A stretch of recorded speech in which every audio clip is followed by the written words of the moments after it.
Let me welcome all of you to this session of the Washington History Seminar, Historical Perspectives on International and National Affairs. This afternoon, we will discuss The Man Who Understood Democracy, the life of Alexis de Tocqueville, for which we are being joined by author Olivier Zunz of the University of Virginia, Christy Picicaro of the University of George Mason University, and Harvard's Cheryl Welch. A warm welcome to the three of you to the Washington History Seminar. I'm Christian Osterman. I direct the Wilson Center's History and Public Policy program, and I have the pleasure, as always, of co-chairing this seminar series with Eric Arneson of the National History Center. Today, Eric will introduce our speakers and moderate the discussion. The Washington History Seminar is a collaborative effort of two organizations, the National History Center of the American Historical Association and the Wilson Center's History and Public Policy program. For well more than a decade, the seminar has served as a nonpartisan forum to discuss important new historical findings, insights, and publications, which is central to the mission of both of our organizations. Behind the scenes, two individuals helped produce this event, Rachel Wheatley for the National History Center and Peter Bierstecker for the Wilson Center. Our thanks to both of them. We'd like to acknowledge our supporters, and we welcome your support. Details about how to support the seminar are available in the chat right now, or simply go to our institutional websites. We welcome your support. Finally, please join us next week, May 16, for a conversation about Kelly Hernandez's new book, Bad Mexicans, Race, Empire, and Revolution in the Borderlands, as always, at 4 p.m. Eastern Daylight Time. Quick couple of technical notes. Today's session will be recorded and will soon appear on our respective organizations' websites. For the Q&A part of this seminar, you have two ways to participate. Our preferred way for you in the audience to chime in is to use the raise hand function in the Zoom functionality. Once you press the button, you will be entered into a queue. When the moderator calls on you, you will receive a prompt that will ask you to unmute your screen. Please press yes, or you will not be able to talk. You can start getting in line into the queue even before the discussion period. In fact, you can do so as soon as right now. You can also use the Q&A function in the Zoom menu. Please do not use the chat function. And with that, I'll turn it over to Eric. Eric, Zoom room is all yours. Welcome, everyone. Thank you, Christian. Welcome, everyone. And it is my pleasure to introduce our main speaker today, Olivier Zunz, who is the James Madison Professor Emeritus of History at the University of Virginia. He has held visiting appointments at the Collège de France and the École des Hautes Études en Sciences Sociales, amongst others. He has been the recipient of fellowships and research grant from the Ford Foundation, the Japan Foundation Center for Global Partnership, the John Simon Guggenheim Memorial Foundation, the National Endowment for the Humanities, and the National Science Foundation, amongst others. He's the author of numerous books: The Changing Face of Inequality, from the University of Chicago Press in 1982, Making America Corporate, 1990, Why the American Century, 1998, and Philanthropy in America, A History, published by Princeton University Press in 2012. And today, he will speak on his new book, The Man Who Understood Democracy, The Life of Alexis de Tocqueville, published just last week by Princeton University Press. Olivier, welcome. The Zoom room is yours. Thank you, Eric. Thank you so much. Thank you, Cheryl and Christy, for agreeing to be a commentator. Thank you, Christian, for your kind introduction as well. I'm delighted to be here. I know that we're going to get into the nitty-gritty, what's significant in the book. If you allow me, then I'd like to make just a few personal remarks about why I wrote this biography. Reasons perhaps that are more personal than academic. First, I want to say that I've had a long association, I almost dare say a long friendship with Tocqueville. I read him as a young man. I was fortunate when I was still a graduate student in French history before shifting to US history in the late 60s to meet a great historian of the French Revolution, François Furet. We all know his work. And he's the first one in 1968, actually, I remember in the 1968 a brilliant year in Paris, François introduced me to the writings of Tocqueville on the French Revolution. And that was my first encounter with the work, the book that Tocqueville wrote at the end of his life on the Ancien Régime and the French Revolution is really kind of a second masterpiece. Then by accident, really, when I joined the University of Virginia faculty as an assistant professor back in 1978, I had the chance to help launch the Tocqueville Review and the Tocqueville Society with a sociologist by the name of Theodore Kapleau, whose idea it was to create a society for the comparative study of social change and use Tocqueville as the eponym. And I thought it was a very worthy enterprise. And I also felt that this small society needed to say, not only to study social change comparatively, but also get involved in Tocquevillian studies. So I brought in Furet into the group and some others, and the small group grew, and the journal is now in its 44th year of publication. Cheryl been one of the editors, actually. So that's been, I think, a real success story in a way. And then by accident, some 20 years ago, I met Arthur Goldhammer, who is an extraordinary translator, and has translated practically all of the important works of Tocqueville, not all of it because the complete works now finally finished comprise 32 volumes of letters and speeches and parliamentary speeches and documents of different kinds. But Arthur Goldhammer asked me to prove his translations, the translation of Democracy in America. And I have to tell you, reading a book carefully, taking notes, thinking about the argument and the evidence is one thing. Reading a book about and thinking hard about how to render it in a different language is a whole different ballgame. So all of a sudden, I found myself reading Tocqueville quite differently, and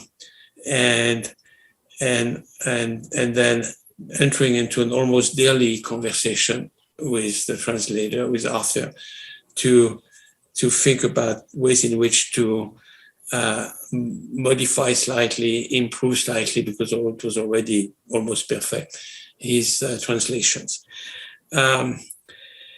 So at some point, all of this preparation, so to speak, added up, and it became kind of obvious to me that if I were ever to write anybody's biography, Tocqueville would be the subject, because I ended up knowing more about him than anybody else living, or dead, and I had spent practically all my life as a historian writing about 19th and 20th century intellectual, social, political history, but I thought there was my chance to write a book about somebody who played a significant role in my country of adoption, the United States, and played a significant role in the country of my youth, France.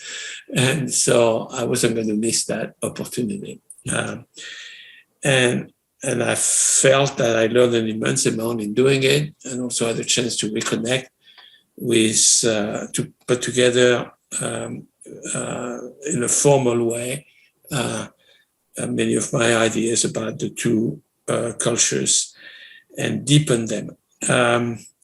Also, writing a biography is something I had never done before. It's a special genre of history. It has its requirements. It's difficult to do, so I enjoyed the challenge. As I had, as you see, very strong motivations.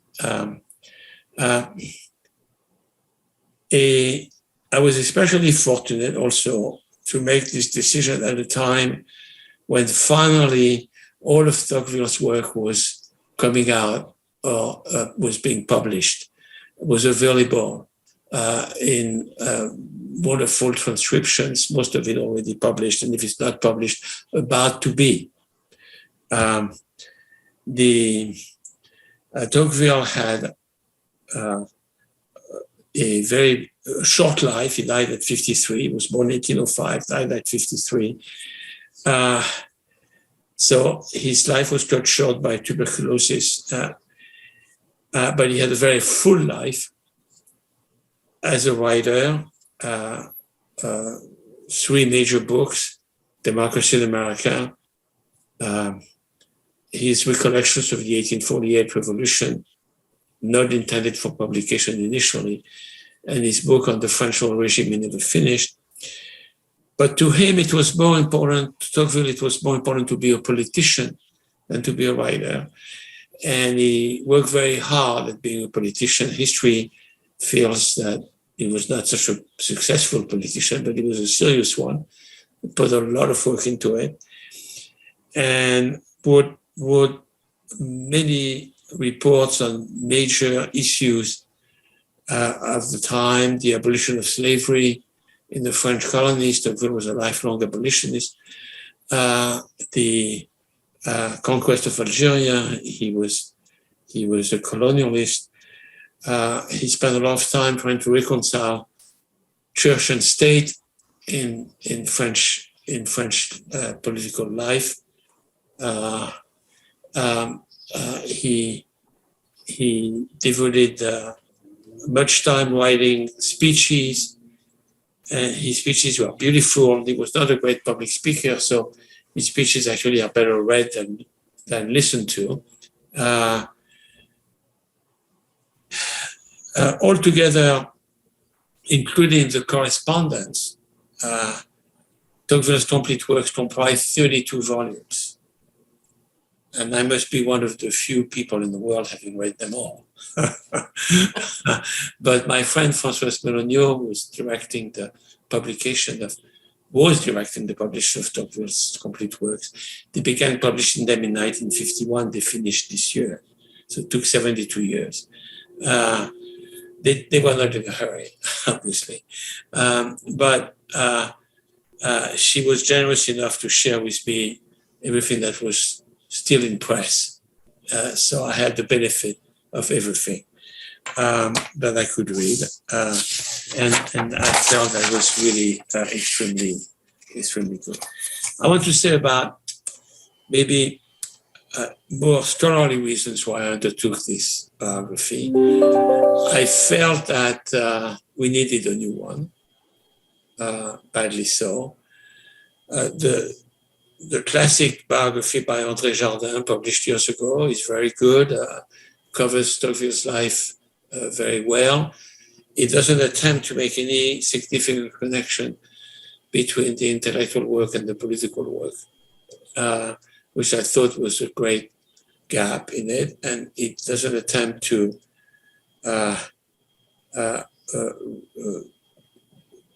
really do a deep analysis of Tocqueville's contribution to democratic theory, but it's a very good narrative of the life. A bit dull. So I thought it needed to be redone. In the biography, on the shelf of the various biographies, there are not that many. Hugh Brogan was a very good historian, published one a few years ago. Hugh, I think, died maybe 4 or 5 years ago. It had the very good moments in it. It reads well, but it seems to me that he robbed Tocqueville of his contribution to democratic theory. He makes Tocqueville, as I quote him, a fellow traveler of legitimism, a closet monarchist, which I think Tocqueville was not. So I felt that needed to be corrected. There's a biography by a fellow named Jean-Louis Benoit. It's full of errors and it's incomplete. So I think we can deeply skip this one, but those basically are the three you find on the shelves. And so I think one needed a new one. So I thought I'd give it a try.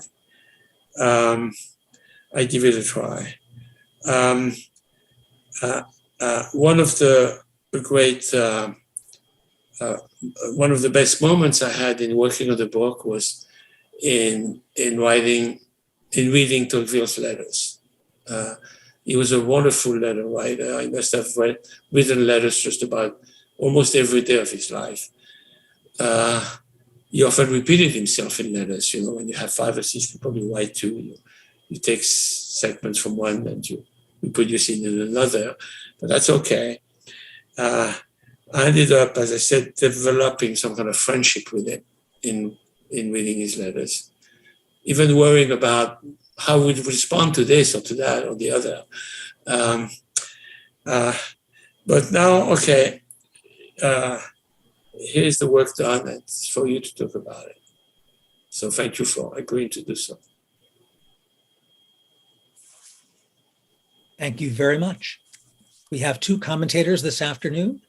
The first of whom is Christy Picicaro, an associate professor of French and history, and an affiliate of African and African American studies, women and gender studies, and the war and military and society programs at George Mason University, where she also serves as the director of faculty diversity in the College of Humanities and Social Sciences.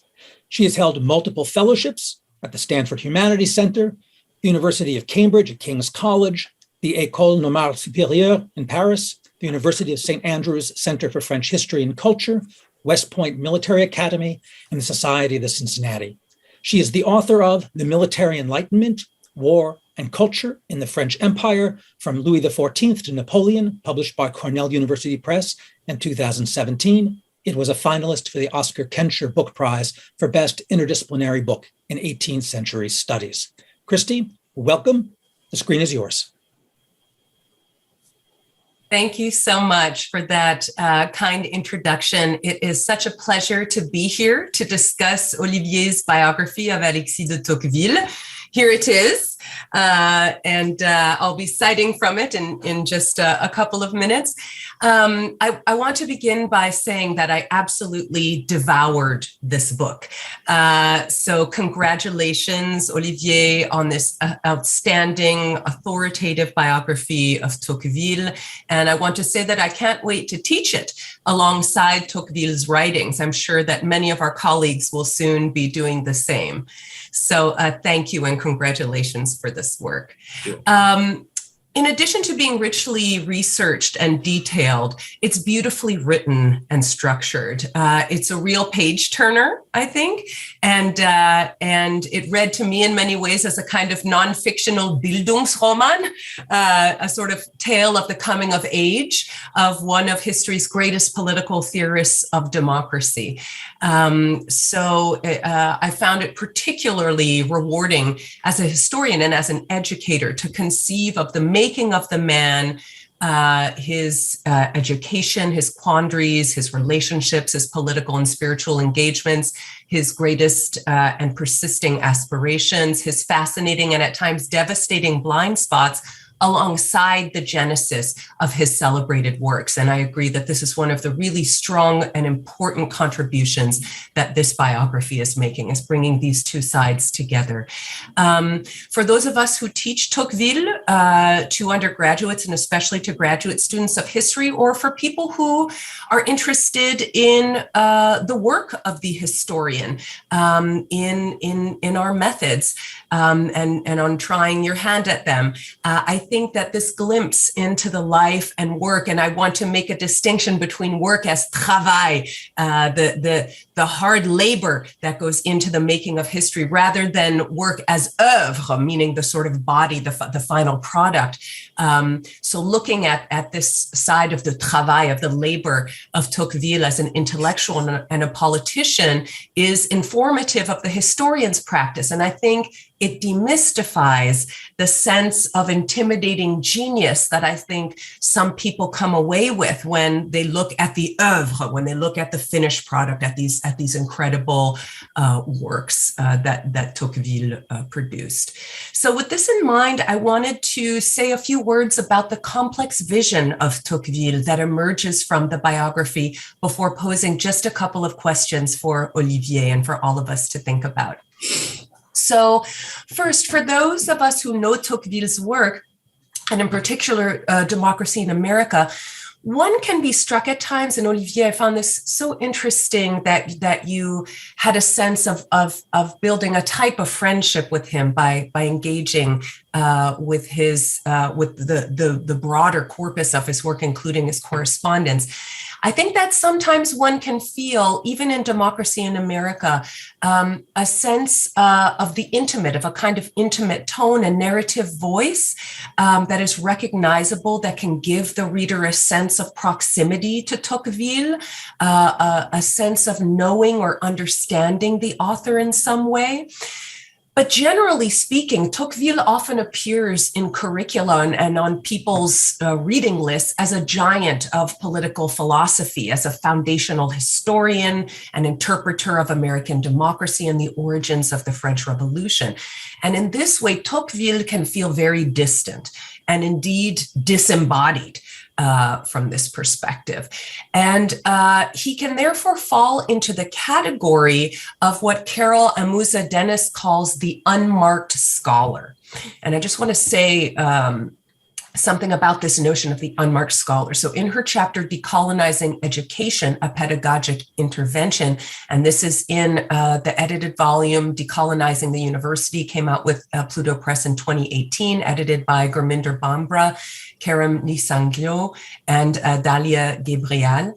So what Dennis explains is, and I'm quoting her here, the unmarked scholar requires no introduction. He does not need to explain his appearance in the text, and he requires no further markers of qualification.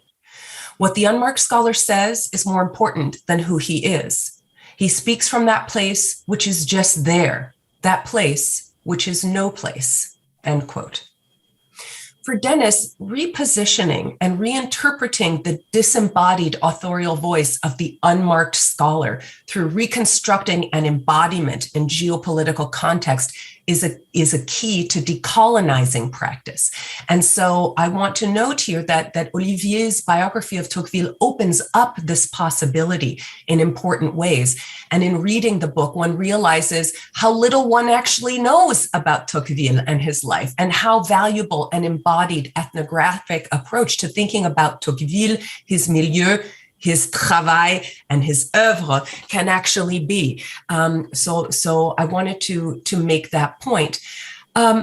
Olivier does not fall prey to Tocqueville's observation that historians often provide too many facts and too little insights. He brings his long experience as a scholar of Tocqueville into this biography and offers a keen and indeed insightful view into Tocqueville as a man of strong convictions as well as contradictions. We see him in the opening as a scion of an old regime aristocratic family in France, emerging from the ashes of the French Revolution, with esteemed members of its elder generation, meeting their end under the blade of the guillotine.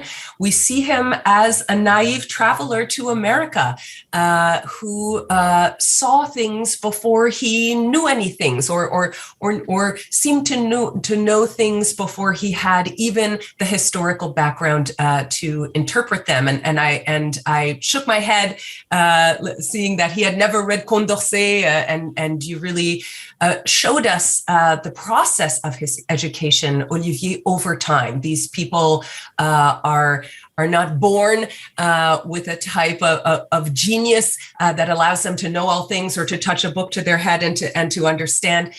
We really see Tocqueville as working hard to attain this knowledge, to think, to take hundreds and hundreds of pages of notes that then he struggles to organize. He writes chapters and he throws them away. I think that this is just such a valuable vision as we approach Tocqueville and we look again at these key works.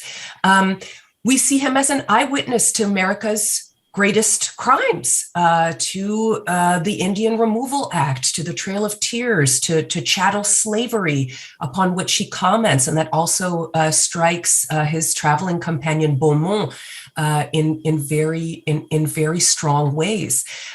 We see him as a specialist of prison reform initially, though he has to become a specialist along the way, who ends up in prison himself. And so I'm interested in Olivier's observations, if any, on what Tocqueville was thinking when he was behind bars. He was perhaps not experiencing the prison system as an elite prisoner in the ways that someone from a more common background would have experienced prison. But I thought that was an interesting thing to perhaps hear more about. We see him as a social networker in a milieu of tremendous privilege, but one that still needs to be navigated. And so I was struck in this work, as I have been in biographies of other great white male intellectuals of the 18th and 19th centuries, of the role of women, the critical role of women, both in intellectual engagement and also in making significant connections, hosting salons, connecting these intellectuals and politicians to others, both within the country in question and also abroad. So that was a really important point that you brought home at several points. And I appreciated your spotlighting the lives of these women, including Tocqueville's spouse, Mary. So we see him, and I think this is just such a critical part of your work, in engaging in praxis, right? That transformation of theory into practice, this desire to practice what he preached, and to see all of the blind spots that come along with that, to see him trying to chart a path as an independent, which seems to be a very important message. And you underlined it also in your remarks, Olivier, that this is not a sort of legitimist monarchist in disguise, nor is he a revolutionary of the sort of Robespierre and the Jacobins. Neither is he an extreme Republican in that sense. He really tries to chart this middle path. And what's so interesting is the way that his friendships and family relationships evolve as he continues to try to chart that path and to maintain his independence. So I think that readers will really find this very illuminating about this effort toward practice and about founding a position that is unique and that allows him to occupy political space with integrity. We see him as a zealous colonialist. That's something that Olivier takes on very openly, that this is a point for which Tocqueville has received a lot of criticism, especially in this post-colonial era. So your examination of that in its own chapter, I think, was a very good gesture. We see him struggling with physical and mental health. And I feel also that this is a very timely piece of your interpretation, and part of his life that you put forward is to not only talk about his struggles with illness, with tuberculosis, but also his struggles with depression and moments of being completely overwhelmed, moments of needing to retreat from his social life, and that he himself was vocal about these issues in his communications with close ones in his letters. This is a part of a scholarly habitus at times, or of people's lives that is far too often sort of diminished in public discussion, and that I think is really wonderful that you've put forward here. He's plagued by doubt, by the loss of his faith. At the same time, he works on helping to invent our craft as historians, going into these archives, but then drowning in notes. We see him as a cosmopolitan, corresponding with people across continents, traveling, and in many ways, at times, seeming like a bit of a nomad, searching for his health, searching for information, searching for ties as they ebb and flow along with his politics and his writing. So my questions for you, and I'd like to move there now with this little bit of backdrop that I hope illuminates some of the work and the significance of this book. I'd like to ask you a couple of questions. One about your work as a biographer, and then another returning to this question of blind spots. So first of all, I'm really interested in the challenge of becoming a biographer, as you have done here, what the type of research that it demands, the type of analysis, the type of writing. Did you learn anything new or surprising about Tocqueville, or about Tocqueville's work in writing this biography compared to how you looked at him and his work before? Are there new insights, or are there new possible interpretations that you would bring back into a classroom if you were to teach Tocqueville now in light of what you know? So I'm interested in those discoveries of yours, and the challenges, and in that process of becoming a biographer, which I'm sure audience members will be interested in hearing about as well. And then with regard to Tocqueville's blind spots, you treat them very fairly and with nuance, really from the beginning of your tale. You remark upon his inability to conceive of American political divisions initially, as well as the workings of local politics and government. So there are some ways that his own aristocratic background and that French lens that he and Beaumont bring to that initial trip to America, that they color their interpretations of what they see, and their inability to sort of perceive some of what's going on. You are open regarding his initial stance in support of colonialism, and then the eventual evolution of his thought in the last part of his life to move to be more of an anti-colonialist. Relatedly, I, and this may have been my ignorance, was completely shocked to learn that he had hired Gobineau, who is sort of one of the great villains of 19th century history. I'm a historian of race and racism. And so seeing Gobineau, the author of the essay on the inequality of races, one of the most racist works of this period in history, and that is constantly referred to as really, just a diabolical work of polygenesis. That in fact Tocqueville hired Gobineau and worked with him, although with some conflict. So that vision of this great hero working with the great villain. But then I was relieved to learn that he ended up critiquing Gobineau's essay on the equality of races as ridiculous and dangerous, and as horse breeders' philosophy. Love it. So I wanted to ask you about capitalism. And going back to that first trip to America, you mentioned on page 52 that during their first trip, Tocqueville and Beaumont viewed America through a French lens, which led them to underestimate, in particular, economic dynamism.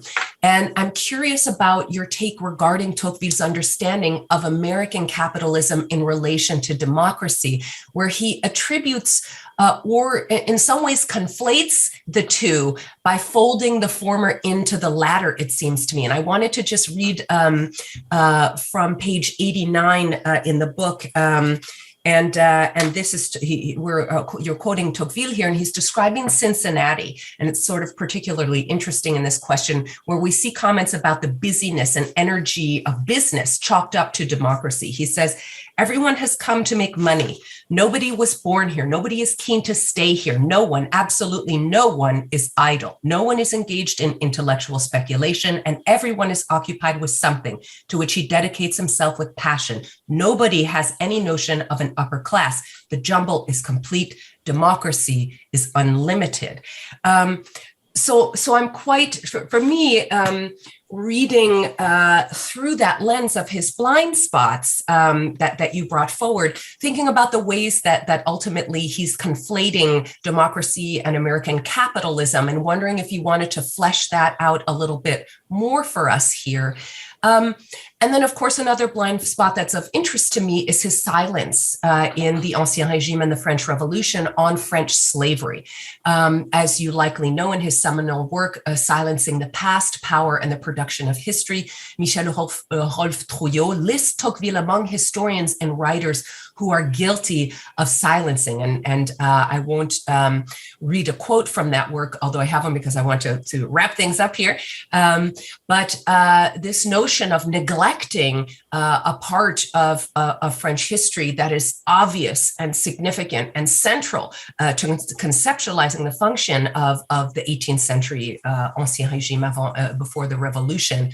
And so I'm so interested in your perspective as a biographer. In his social and family connections, were there really no members of the colonial lobby? Did he not have a feeling for how slavery and the colonial empire were major elements of the Ancien Régime that he's describing as he looks at the 18th century in the Ancien Régime and the French Revolution? So from that perspective of network that you build up so much in the biography, I'm interested in how that slips by. So thank you so much. I apologize for being a little long, but this was just such a fantastic biography. I encourage all of our listeners to pick it up. It is really a fantastic read and a tremendous contribution. So thanks. Well, thank you, Christy. Erica, how much time do I have to react here? A few minutes. Oh, okay, 5, and 10. then we'll have more time to discuss. Okay, soon. So I'm going to go fast over a few points there. Okay. Well, Christy, thank you. Those comments are extremely generous. I want to begin by a remark you pointed out that Tocqueville was in some kind of middle, not a monarchist, of course, and not a socialist, was somewhere in the middle.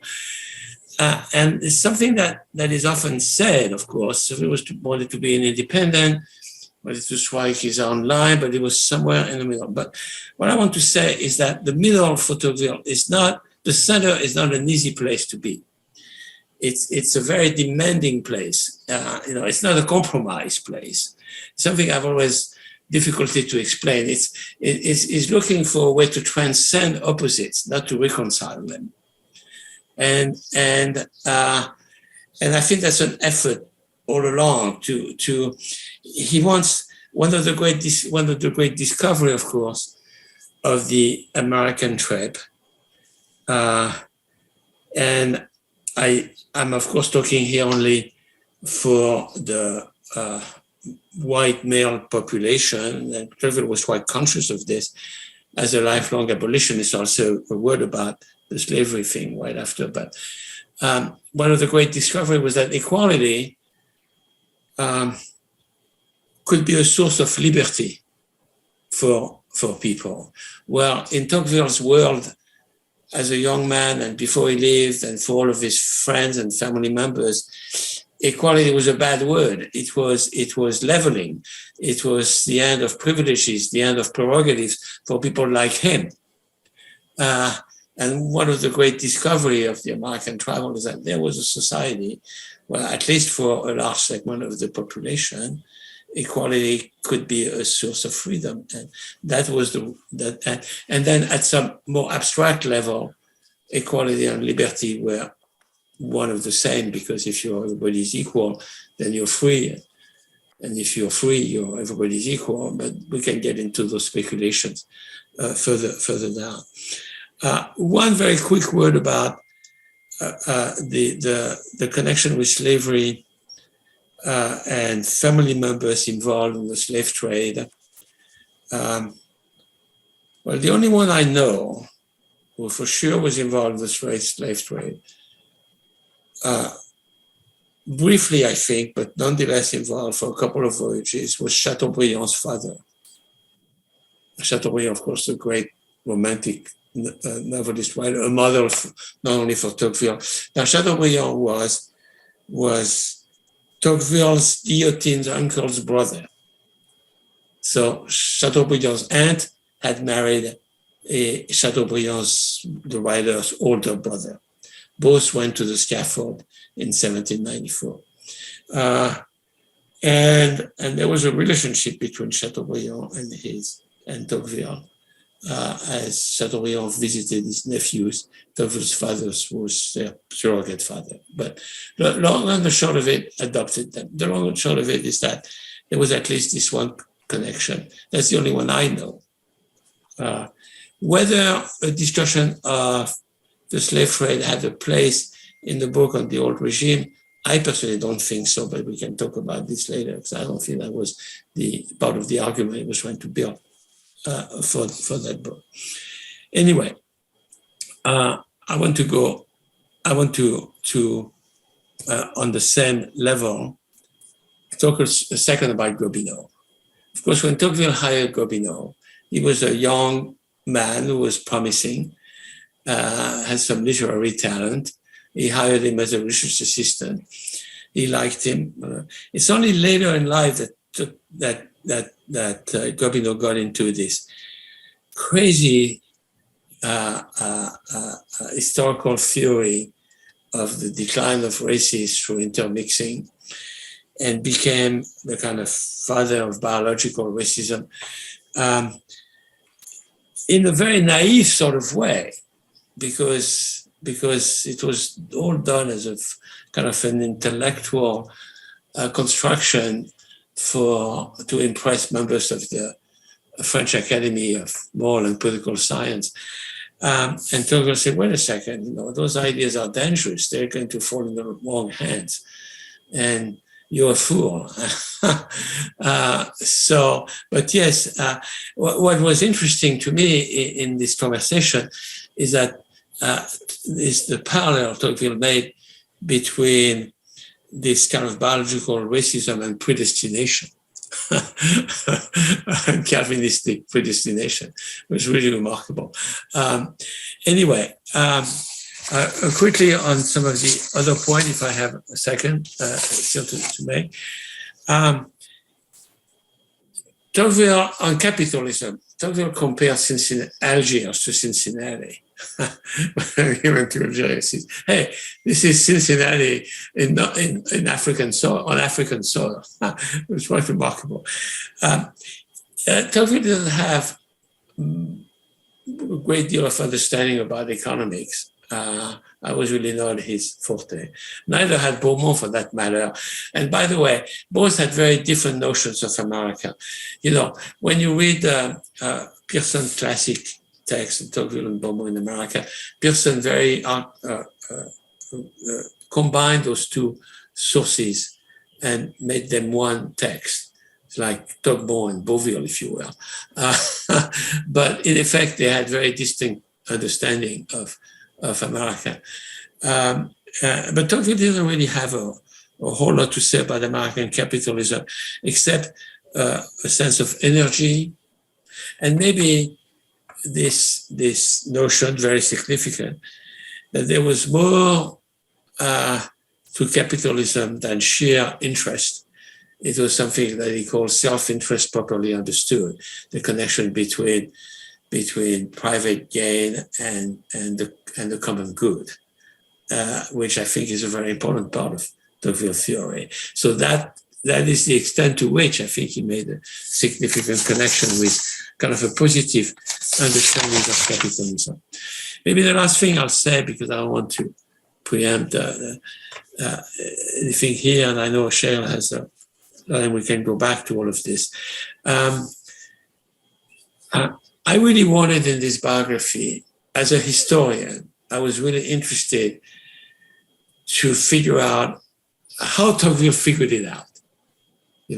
How he wrote what he wrote, how he could, because, let's face it, here was a young man who came here, was 25 years old. He knew nothing about this country. He had a stroke of genius bypassing England altogether. The French liberals were interested in British constitutionalism. But he wanted to see democracy directly. But he hardly spoke English. He probably read well enough, but he couldn't really speak it. He learned how to speak English on the boat. He spent 9.5 months here. And then he wrote a book that we still read and influence the ways in which we Americans and others in the world think about society, civil society, and our lives. So how come? How did he do it? How did he manage? So that was really interesting to me to figure this out. And of course, much of it is sheer intelligence, of course, but how did it figure it out? And I think observation is part of it, but he missed much.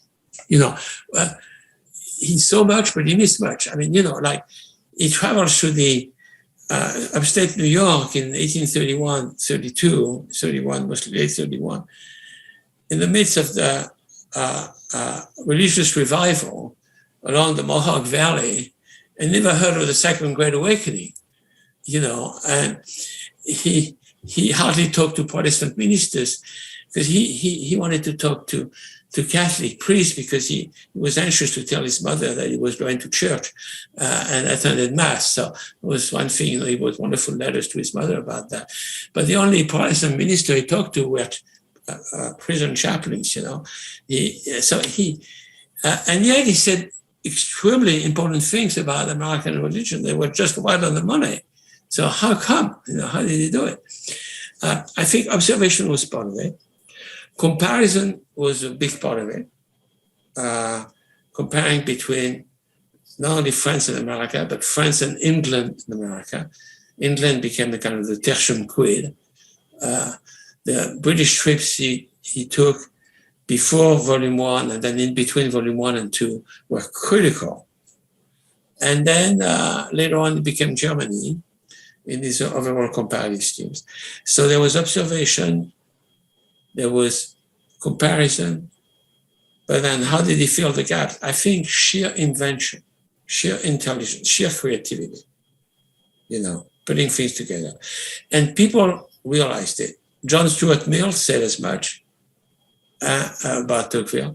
And the other person who said as much about Tocqueville, even though he's not a household name, was a great French politician of the Restoration years, Olivier, who said, much of it is invention. And invention can be arbitrary, but you just were right on. I'll stop there for the moment. Yeah. Thank you. Before I move on, let me just say that those of you listening who wish to pose a question, now is the time to get in the queue and or use the Q&A function, the raise hand function, or the Q&A function on Zoom. And we'll call on you as we see you appear. All right. Our second commentator this afternoon is Cheryl B Welch, a retired senior lecturer in the Department of Government at Harvard University. She earned her PhD from Columbia University in political science and history and has research interests in the areas of the history of political thought, especially 19th century France, liberal and democratic theory, and the history of human rights. She's published numerous articles on liberalism, utilitarianism, and the works of our subject today, Alexis de Tocqueville. She's the editor of the Tocqueville Review, La Revue Tocqueville. She's the author as well of Liberty and Utility, the French Ideologues and the Transformation of Liberalism, was published in 1984. And she's the editor of the Cambridge Companion to Tocqueville, published in 2006. Cheryl, welcome. Thank you, Eric.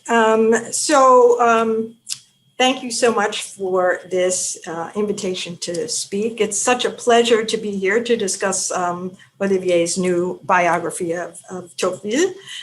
So I just wanted to start with a little anecdote. As a young academic in the mid-1980s, I participated in a wonderful Wilson Center conference in Paris that focused on comparing French and American views of the concept of liberty. The occasion was the 100th anniversary of the gift from France to the United States of the Statue of Liberty. But I've always thought that surely the greatest gift from France to the United States was Alexis de Tocqueville, a thinker who has been explaining Americans to themselves and stimulating new comparative perspectives for almost 2 centuries. So this wonderful new intellectual biography by a French-American historian who straddles The American and European context is especially welcome, and I might say, a third gift from France to the United States. So thank you very much, Olivier, for what I know was a labor of love and just a tremendous investment of your time. So let me say something about what I think is the overall contribution of the book, and then raise a few very general points that I hope Olivier can talk more about. And I'm going to leave one of mine out for time, and also because Christy has already brought it up. I did have a discussion of economics, and I'm going to leave that to the side. But the first thing I'd like to mention is that, like Olivier's earlier book, The Tocqueville Reader, which is a wonderful kind of collection of Tocqueville's works, this biography never loses sight of the richness, the diversity, the complexity of Tocqueville's thought. Tocqueville had a very subtle intelligence, but above all, the ability to combine the big picture with facts on the ground. So I think the biggest contribution here, and Olivier has already alluded to it, is that his work allows us to see the mind at work in real time, as it were. Because for the first time, we have an historian of 19th century America who also understands the French context, who is reliving that experience with Tocqueville. So the reader gets a proper sense of the balance between what Tocqueville took from his American sources, what came from his underlying worries and moral concerns about France, and what came from his own brilliance as a psychologist who was able to somehow imagine new connections among people in a democratic world. We always knew these were the primary sources of Tocqueville's thought. What we didn't know was how they came together in particular cases. And that's what Olivier's biography allows us to see. And I'm just going to give one example, a new perspective in this book on one of Tocqueville's most influential contributions to democratic theory, which is his theory of associations. So Tocqueville rejected the nearly universal view that associations were dangerous factions. Rather, he painted a picture of them as the building blocks, really, of a new kind of positive civil society. Now, Olivier shows us for the first time the genesis of this innovation. And it was based on, as Olivier says, extremely modest empirical observation, since Tocqueville, in fact, missed the significance of most emerging religious, educational, charitable associations, as well as secret societies like the Masons, which he apparently never mentions. So in this case, Tocqueville combined input from certain sources in Boston and Philadelphia with ongoing concerns that he had about the repression of associations in France. But clearly here, the biggest contribution came from his own intuitions about how the power of human connection could spill over into political efficacy. And that came from him, and then he reread it into American history. So keeping in mind the complexity and evolution of Tocqueville's thought, I think is a very big contribution, but I don't think it means that Olivier can't make actually very large and bold claims. And one of the payoffs of this careful method of contextualizing Tocqueville's thought is to allow Olivier to argue persuasively, I think, that Tocqueville decisively cast his lot with democracy, with the future. Now, in Tocqueville scholarship, there has been an ocean of ink spilled over the ways in which Tocqueville's theory is poised between aristocracy and democracy, or is secretly aristocratic, or smuggles in aristocratic barriers to democracy, or is at heart conflicted and ambivalent.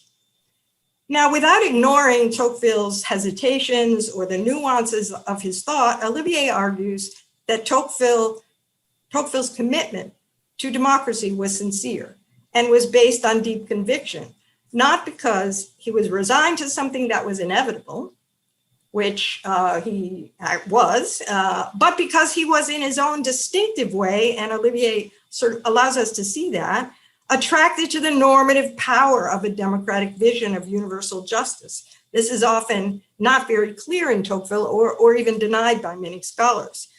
But I think this seems right to me, and I think it explains what has attracted subsequent readers to Tocqueville, whose circumstances are quite different, but who are also committed to negotiating a democratic future. And it explains some of that permanent interest. So for a Tocqueville scholar then, this new biography, I think, is a must read against which to test claims about a theorist who has always had interpreters in many political camps. Okay, in my questions for Olivier, I really want to push him a bit to speculate. And historians don't like to speculate about contemporary politics, but I want to know what his painstaking work might mean about which parts of Tocqueville's legacy are most useful and most persuasive today. If Tocqueville was the man who understood democracy, how might he help us understand our contemporary democratic crises, which one might argue are quite different than those that he observed in Jacksonian America? So my first point, and again, Olivier has already brought this up in a different context, but my first point concerns democracy and religion. So Tocqueville is famous for his analysis of the ways in which American democracy is entwined with religion and depends on it for political stability. It's usually the case that commentators focus on the legacy of Puritanism or a generalized Protestantism, or on the presence in America of some kind of civil or civic religion. And those commentators, I think, will need to reckon with Olivier's claims that Tocqueville got a lot of things about American Protestantism wrong. For example, that it would necessarily slide into a kind of disbelief or anemic Unitarianism, that he completely ignored other aspects like the Great Revival that are crucial to understanding the role of religion in American democracy in history and today. So I think that will actually spin off some commentary. But my question for Olivier concerns Catholicism and democracy. The extent to which Tocqueville was always attuned to what we might call the Catholic voice, despite his own loss of faith, is a surprising payoff and a theme of this biography. It's one of the sources of Tocqueville's sincere commitment to universalism. For example, and Olivier also shows how a concern with social injustice throughout Tocqueville's life was filtered through a particular Catholic view of benevolence and of charity. And I really appreciated this at the end of the book. I think that Olivier decisively cuts through all the old debates about why Tocqueville agreed to take the sacraments before he died, with the judgment that whatever his private thoughts, of course, we can never know what they are, his attempt to be at peace with his wife and, quote, to affirm the faith to which he aspired is completely consistent with his private and public life. So there is not a mystery to explain there. So my moving to a very general question, given that the role of Catholicism in American political life today is prominent, contentious, polarizing, and its influence among public intellectuals is increasing, I wonder if Olivier could comment a bit more on how Tocqueville envisioned the ways in which Catholicism could practically support democracy, and the ways in which it might be problematical, even in his own view. So that's a kind of large question. I have a second question about democracy and inequality, which I'm going to skip over. And my final question is about democratic political culture and change. So this picks up on some of the things that Christy mentioned in her comments.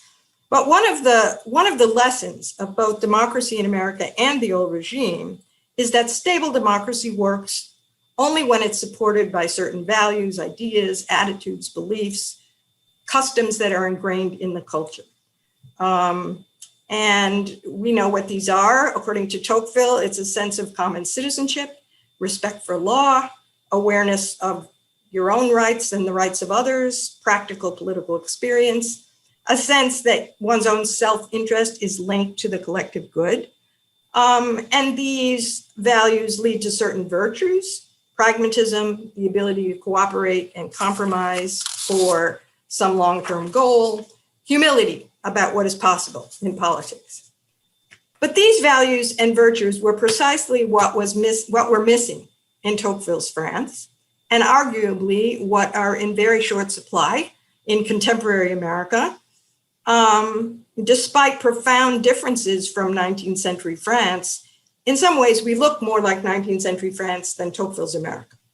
The prestige of national political institutions, and especially the legislature, is low. The public exhibits very little trust in political elites. It's largely alienated from politics. Inequality is entrenched and worsening. And the legislative body is deeply divided by partisan enmity.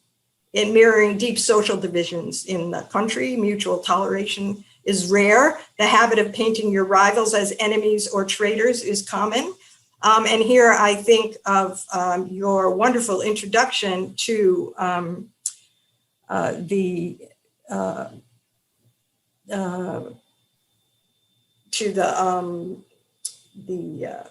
work on Tocqueville in Revolution, that is Tocqueville's own experience of revolution,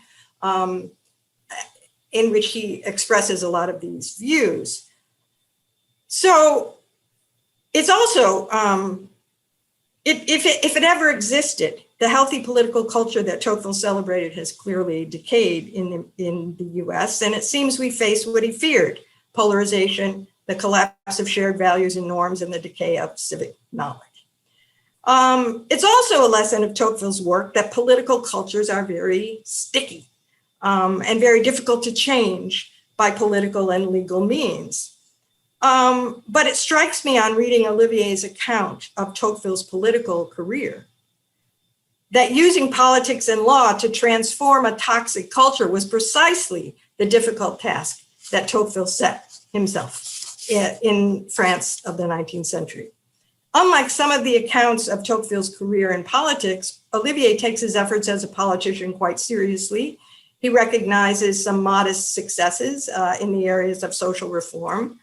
But what I'm interested in his account of Tocqueville is the constant attempts, which you can see very clearly in your chapters on Tocqueville and politics, both to guard his moral independence in a representative system that was dysfunctional and corrupt in many ways, and at the same time to combine with others. He's always trying to combine with others to create a collective force for change in the legislature.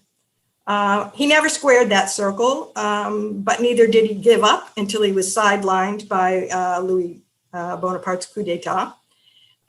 He did not push for many of the solutions that he had found in America, like decentralization or empowering local levels of government or even widening the suffrage, because he thought those divisions were so great. The divisions were so great in the country that these measures would backfire in those circumstances. He didn't give them up as long-term goals, but in the short term.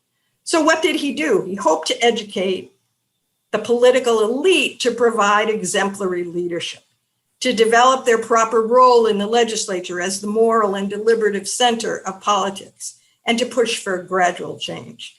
So again, we know that none of this worked out in the short run. In his memoirs, he blamed the political class for spinelessness and cowardice. So my question is, can we learn anything about how to nudge a toxic political culture in a more positive direction from the ways in which Tocqueville himself tried to apply the lessons of democracy in America when he went back to France, a country then in some ways is more like our own than the idealized portrait that he painted of 19th century America?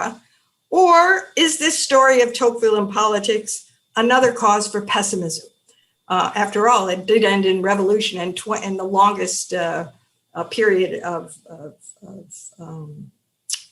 in French history of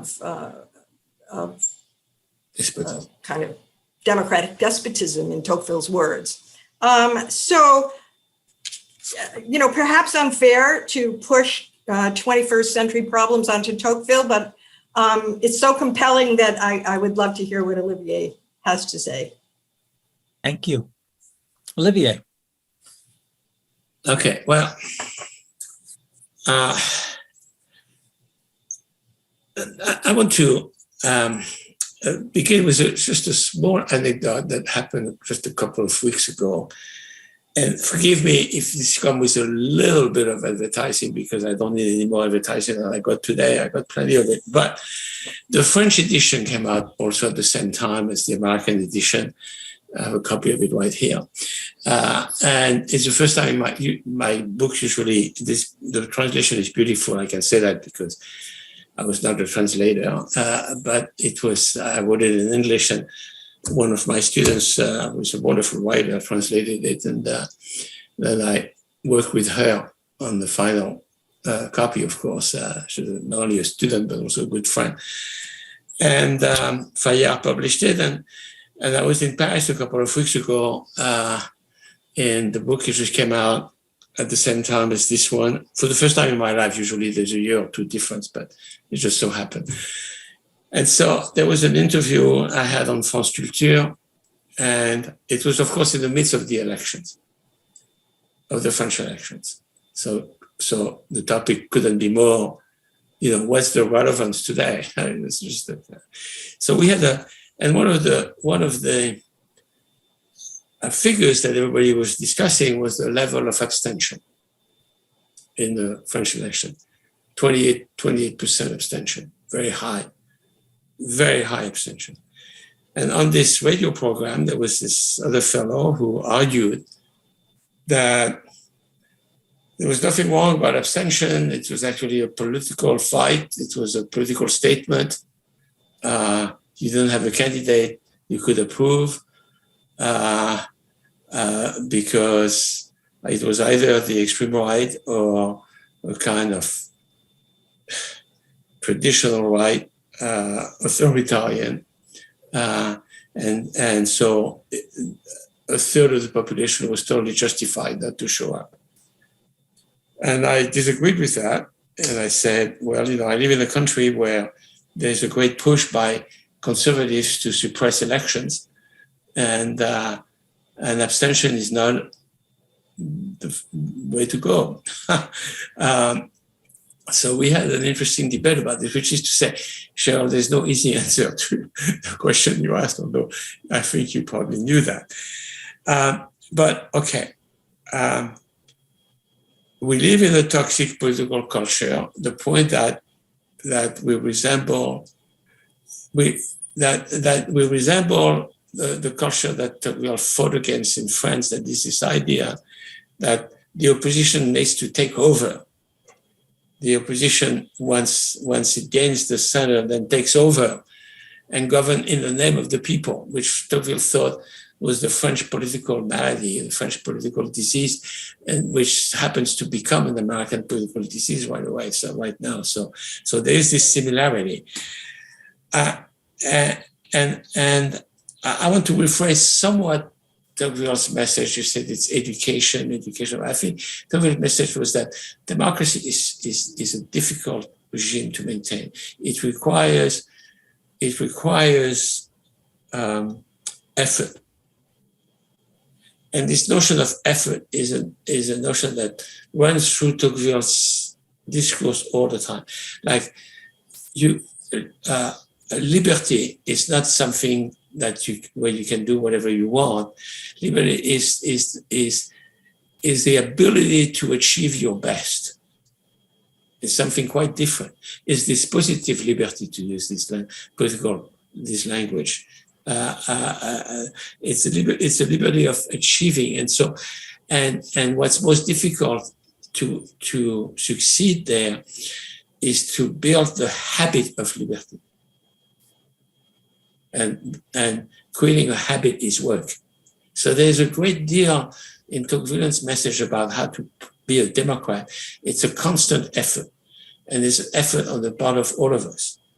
This is why I was saying absenteeism is not part of it.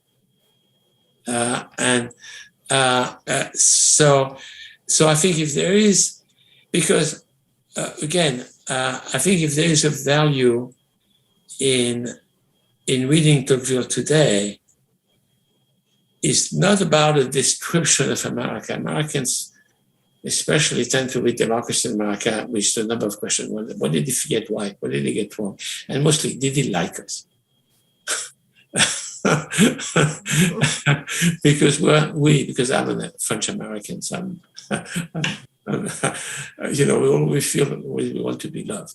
But this is not the idea. Tocqueville, and Tocqueville is read still, I think, needs to be read for his major message, which is this is important. We have important work to do because it depends on participation. That's why associations about participation. And it's as much a claim, a call for participation as an observation. Because as Cheryl mentioned, as I mentioned in my book, he observed very few associations of his own. All right. The question about religion is more complicated. I think that, okay, so Tocqueville was a precocious young man and a difficult teenager, by the way. He was kind of a devil in him when he was a teenager, which probably is right. He says it himself, you better have it when you're young. And you won't. His father was a prefect in the French Restoration, so he was often away visiting villages and communities in this region where he was prefect. So Tocqueville locked himself up in his father's library, read 18th century philosophy, agnostic 18th century philosophy, and lost the faith of his youth and spent his life trying to recover it. That's not such an uncommon thing. What was more uncommon in Tocqueville is that he didn't live, he didn't enjoy this loss of faith. He didn't live doubt happily. He felt the pain of doubt. He was in need of something called truth or certainty, and he couldn't find it. He couldn't find it in intellectual life. He couldn't find it in faith. He was always, and it's part of his, Christy mentioned about his depression, and I'm glad you did, because yes, long before Tocqueville suffered all his life with depression, he was not self-indulgent. It was his toughest criticism. But he felt doubt was crippling. And he always tried to overcome that. So part of the strength of his writing, I think, is to have managed to turn his doubts and his related anxiety into a creative force. So in other words, it's not simply just very intelligent, even brilliant, but the strength, the inner strength comes from this inner fight, overcoming doubt, which is always, and so there's a connection there. I think in Tocqueville psychology is really interesting, and that's part of the strength of his writing, and how it translates, even with people who disagree with him, which was the case of the socialists. Now, for the first volume of Democracy in America, the two socialists who reacted most forcefully and approvingly about it was Louis Blanc maybe not read so much any longer, but an important socialist theorist of the 1830s and 40s, who did a lot of work on the world of work and how to improve the work lives of workers. Of course, he was very significant in 1848 in creating the National Workshop. But before that, he was a theoretician, a theorist of work and studying the working class. He understood that Tocqueville was on the right side of issues in realizing that life was dramatically changing. And actually, by the 1840s, Tocqueville predicted, and yes, it was a prediction, that the major fight would be in the future between the haves and the have-not. Not simply between the aristocrats and the democrats, but the haves and the have-not. The whole theory of the coming of an industrial aristocracy, which was not a prediction of the Gilded Age, it was a description of England and Liverpool. That's why I said England was the natural tertium quid there. But the great giant in the room is Karl Marx. I mean, the elephant in the room is Karl Marx, because the ways in which Marx and Tocqueville thought were very related.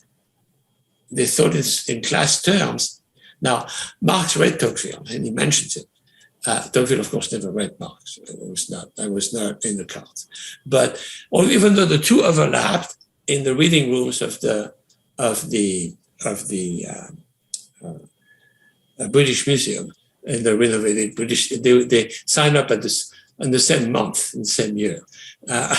So they might have met, but they didn't, but they were there at the same time. So, you know, he's there in the background somehow. They think the same way. Of course, Mill is there in person, and they overlap. But I think the socialist press keeps quoting Tocqueville's speeches again and again in the 1840s. In 1848, Tocqueville returned against the socialists for law and order issues, because by then he sides with order, and he says, okay, socialists can have any name they want, but I forbid them to use the word Democrats because they aren't, just because they want full power. So okay, anyway, I think I answered. I didn't answer them, but I suggested some remarks about two of the issues. Maybe I'll say a word about Catholicism. Tocqueville didn't understand Protestantism. He felt it was going to end up, well, to his defense, the Unitarian Church was growing very rapidly in the 1830s. So when he met Jared Sparks and some of the other Unitarian important people in the Unitarian Church, the most important one of them, his name escapes me right now, he's going to come back in a second. He had every, and about 13 or 15 of the 35 churches in Boston were Unitarian in 1831. So he felt strongly that was the way of the future. He was wrong about this. He also felt it would end up in natural religion, which started happened for the Unitarians, but not for Protestantism as a whole. He remained loyal to Catholics in a way. I think what he liked most about Catholicism was not the Catholic hierarchy. He didn't like them. He liked the universality of it. That was the connection in his mind as to whether you had faith. So he felt that his greatest failure when he was Minister of Foreign Affairs in 1849, after having inherited as Minister of Foreign Affairs the French invasion of Rome, and therefore defeated Mazzini and the Roman revolutionaries and reestablished the Pope to temporal power, he felt his greatest failure as a minister was to lead the Pope to make liberal reforms. He felt that as a personal failure, and also failure of his envoy there, his friend Corsair. But that was really something he felt needed to be done. And he kept hoping that this might happen against evidence to the contrary, right and left. Thank you. We've got a raised hand by Stephen Shore. So let's turn to Stephen. If you would unmute yourself, you may join the conversation. Welcome to the seminar. Stephen? Two very brief questions. The first is, everyone here refers to as Tocqueville. Is that technically correct, or should he be referred to as de Tocqueville? And my second question is, in his travels in doing research for democracy in America, did he have any conversations with slaves or Native Americans? Thank you.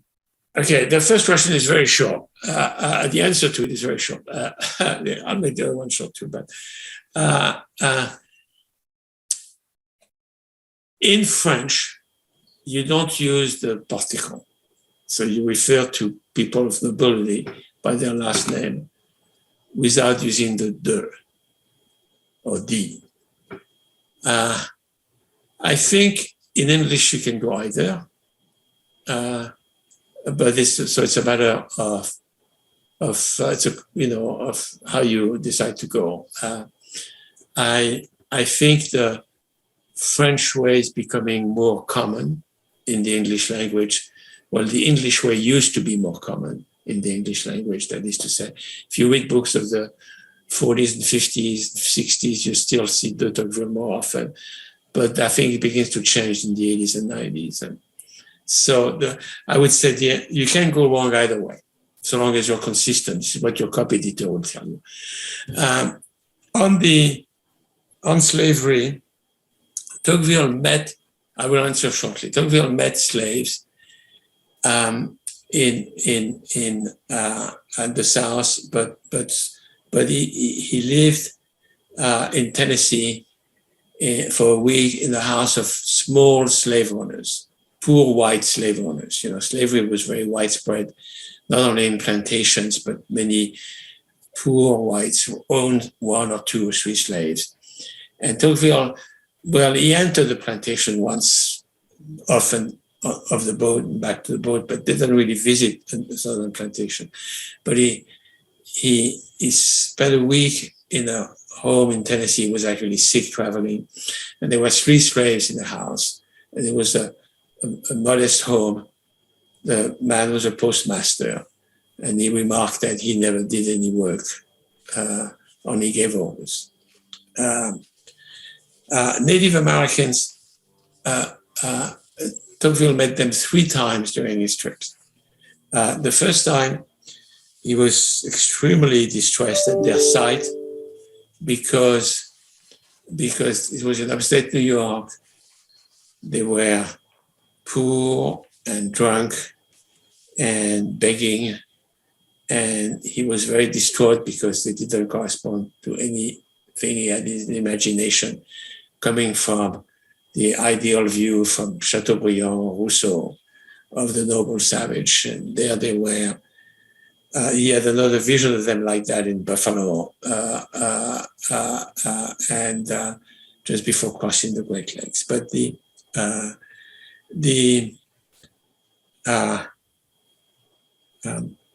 second time Tocqueville spent time with Native Americans was in the Michigan forest. And there they were very much still in their traditional environment.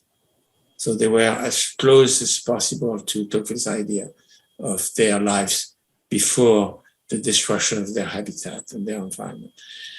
And the third time was the one that Christy mentioned, the dramatic encounter with a tribe of Choctaw Indians crossing the Mississippi in one of the initial installment of the removal policy, later known as the Trail of Tears. And so these were the three encounters that we had with them. Thank you. Katrin Schulteis, your hand is up. Please unmute. Pose your question. Okay, can you hear me? Yes. Yes. So my question, I want to take you back to his role as a politician in the context of 1848. And because I'm wondering what you think of his actual thoughts about the people, so to speak, because he has this very ambivalent relationship to 1848 and prefers order to the chaos of the especially the summer of 1848. So I'm just wondering if he actually, for all of his love of democracy, did he actually like the people and trust the people? I'm thinking too of your comment about what he said about that he sort of missed the whole Second Great Awakening. And that's like a very charismatic, sort of expression of the people, the very kind of thing that he seemed to dislike. And I think helps explain his preference for Catholicism, along with all the kinds of things that you also described. So could you talk a little bit about what you think his actual feelings toward the people were? Well, I think it's a very good question, actually, because not only did he miss the evangelical religion in America, but he missed the democratizing influence of evangelical religion, which is real. So I think he accurately self-described himself as an aristocrat by instinct and a democrat by reason. So yes, he was diffident and he was an elitist, there's no question about it. That is to say, he liked to be with people in the know. So do I, actually, and I think probably a lot of us. I like to be informed and so on. I think he was shy and didn't have easy relationship with others. So this is why he was such a great letter writer in a way, because he could take the time to express his feelings and his emotions when, even though he was not a good public speaker, but a good orator. Not a good public speaker, not a good orator, but a good conversationalist. This is why he was so good in the salons you mentioned. But again, those salons were with a select audience of people like him.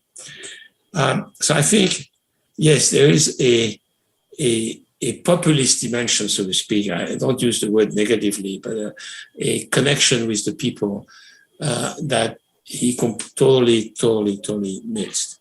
Yet, I think he took the opportunity to campaign in the first male universal suffrage of 1848 very seriously. And he campaigned effectively in the universal suffrage campaign of 1848. And he led people of his village to vote in February 48 in a very famous, in April, in the first election, in a very famous passage where he takes his rank alphabetically because he knows that's in democracy, that's what you need to do before you go to vote. So he's with the T's, but then people ask him to talk, so he addresses them. You see one of those rare instances where he actually mingles with the local peasantry, so on and so forth. Where in the electoral campaigns of the July monarchy, where the electorate was really reduced only to the wealthy people, you could talk to 300 people under his head, and he would only talk to 20 or 30 of them because he could not actually indulge in these long meals that other candidates had because of his poor health and whatnot. So you're right to say that it was a much more intellectualized understanding of democracy than you don't see them in the hustings. No, you don't see him in that kind of campaign. Thank you. I'm going to squeeze in one last question very quickly, if I may. And this returns us to Algeria and his observations. You write that history has not been kind to Tocqueville's endorsement of colonial expansion, tolerance of military abuse, and exclusion of natives from government. My question is less about how he arrived at his conclusions, but it's about his powers of observation. He spends a relatively short period of time in the United States and yet manages to capture a great deal and write 2 very important books about it. What about his powers of observation in Algeria? Is this a case where his own commitment to the glory of France, seeing Algeria as the Wild West was to the United States, that obscured his insights? Did he talk to the wrong people? What did he see or what didn't he see? No, actually, here I want to say that Jennifer Pitts translated all of the Algerian text, so there's an English edition of those, and he actually saw quite a bit of it. Now, he made 2 trips to Algeria, one in which he was sick most of the time, so that limited his ability to take notes. So we had very few notes of his first trip, and he talked mostly to people in the French army to get a sense of what was achievable and not achievable. But in the second trip, he went on to see villages. But again, there he was mostly interested in villages of French settlers. So he never studied the life of the local populations, whether they were Arabs or Berber, or he had few encounters with them. A few, but not many. But he spent a great deal of time trying to figure out whether colonization was possible or not, and what were the possible conditions for it. Thank you. We could go on for much, much longer. There's a lot here in the book that we've only scratched the surface of. I will underscore something that Christy said. This is a very readable book, and it's one that I think will both inform and entertain those who pick it up. But I want to thank those in our audience. Apologies to those whose questions we couldn't get to. And I express my appreciation to Cheryl and Christy, Olivier, and of course, Christian. And Christian, it's back to you for final words. Thank you. What a great conversation this was.